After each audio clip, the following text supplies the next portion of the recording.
What is the lie that's going to get 1 million Americans killed?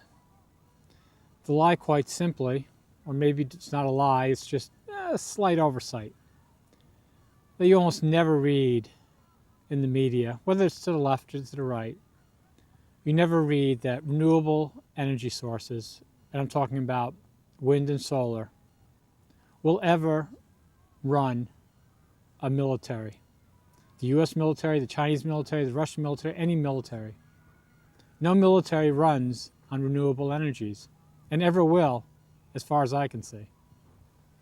And what does that mean? Well, let's even just put aside the military for now, but I just want to make that because I think that's the clearest indication. If you think I'm wrong, you point me to any military in the world that doesn't run on copious amounts of fossil fuels, not only to drive their tanks and fly their planes, but to make the bullets, to make the cannons, to make the aircraft, to make whatever, all the equipment, all the ammunition, it's all built in factories running on fossil fuels.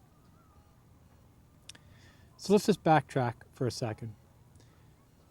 There's a guy named Pareto, I forget his first name, but he basically noticed that when it comes to wealth, there's generally like an 80-20 rule. I mean, it's a graph that he does. And that wherever you look, 20% of the wealth naturally gravitates to the top 20% of people. Or you can look at it as poverty, like the highest poverty, falls down to the lowest 20%. And it doesn't make a difference whether you look at a town, like if we look at Cambridge here, and I bet if you looked at the wealth of everybody in Cambridge, it would follow a 20-80% rule. So, in other words, 20%, having 80% of the wealth. So, that's true for cities, it's true for states, it's true for countries. Everywhere you go, it's an aspect of human nature. I don't know why it's that way, but I think it is, and I think it's been that way throughout history. So populations, the top 20%, the wealth will always rise to them. And people will, obviously if you're in the bottom, will want to rise to that 20%. But because of that, there's no human behavior over time or recently that will look at something that's worth something and say, let's split this fairly. It just doesn't work that way. For whatever reason, whatever kind of government you have, socialist, communist, it always just ends up, you count it differently, but 20% get all the wealth. So Soviet Russia, maybe everybody got paid the same, but those 20% got dashas, they got special medical care, they got tickets to the Russian ballet or whatever. So yes, it's 80-20 everywhere. So let's get back to fossil fuels. So renewable energies, not only do the militaries run on them, but our whole life runs on them.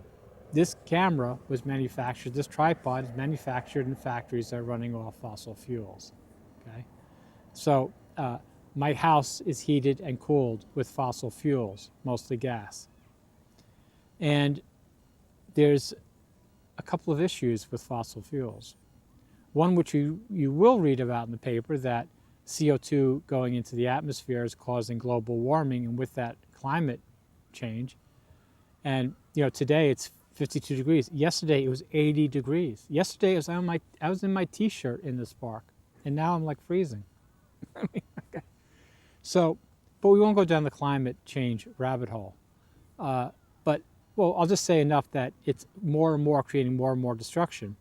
And the more cars that you see in videos destroyed, the more homes that you see destroyed, the more fossil fuels must be burnt to build new cars, to cut the lumber down and create the sheetrock and the concrete and all the other things that people need when the climate destroys their property. The second thing is that there's a limited amount of fossil fuels. And no, I don't think it's going to run out tomorrow. It may never run out. But the other lie not being told is it's getting more expensive to mine.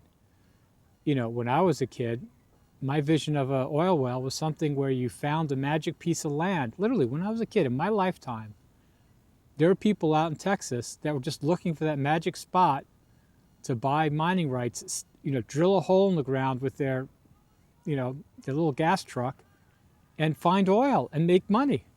In my lifetime, there are places in the world you could just go drill a hole and make money. That's not the case anymore. You need huge amounts of capital to go find a place and go get that oil. Because that oil is either it's under the sea or it's in the Arctic. It's somewhere you just can't drive up and find that magic place in the ground. It costs a lot of money. So another way of putting this, it's a lot of money to get oil. More and more money goes into extracting it. So the ratio used to be like, for every gallon of oil that you expended, let's just say going out and finding that plot of land and drinking that oil, there'd be 1 gallon, you get 100 gallons back. They now think it's more like almost 5 to 10 gallons. And it just keeps rising, the expense of fossil fuels that you need to get more fossil fuels.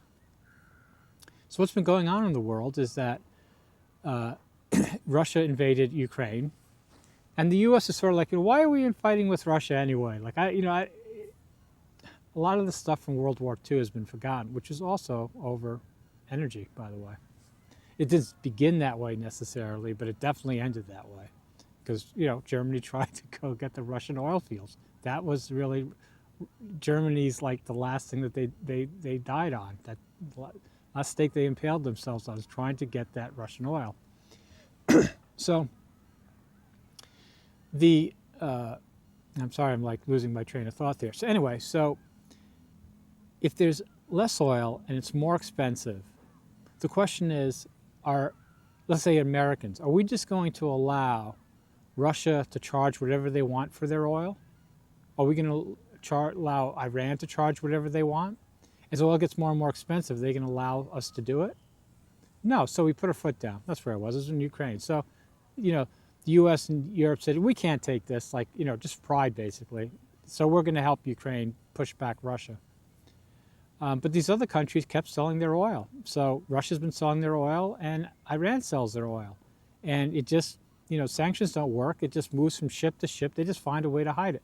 Oil will always find a buyer, period. And same thing with gas. So what happens is the Russian oil basically goes through these black market channels. It ends up in China, and it makes the components that go into this camcorder, that go into the stuff. Maybe if I bought a heater from my house made in China, that heater would have been made from oil from Russia. Do I go check? Do you go check? Does anybody in the United States, before they buy something, call the manufacturer, listen, what oil or gas did you use to make my new heater or my car? Does anybody do that? No. Do the newspapers research it? Do you see Fox News talking about it? Do you see the New York Times talking about it? Like, this percentage of what we buy from China was made from Russian oil? No, you don't see any of that. So what Texas has been doing is they've been, fracking. They've been pouring gas and oil onto the markets because they see a way to make money because Russia, it's not out of the market. Again, like I said, it's just because they're sanctioned, it's going through black markets. It's more expensive for them.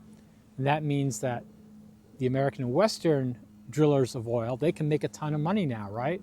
Because they forced the Russian oil to be more expensive, and now they can basically drill, baby, drill, and just really just make tons of money. Because people only think about tomorrow.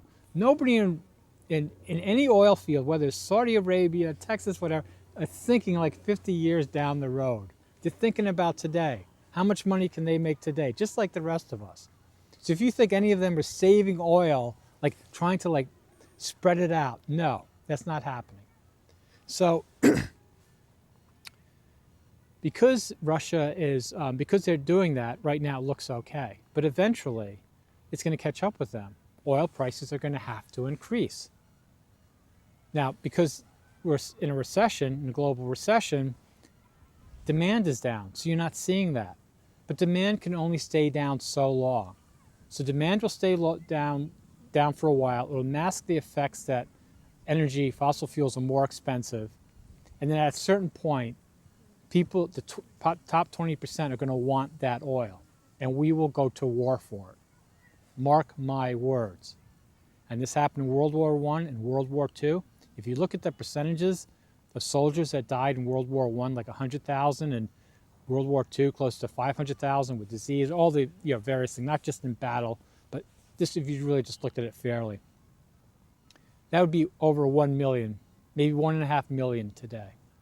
So next 30 years, our country, the United States, all the countries, every country will use their fossil fueled military, and they will do their best to get that oil at the price that they want to pay for it.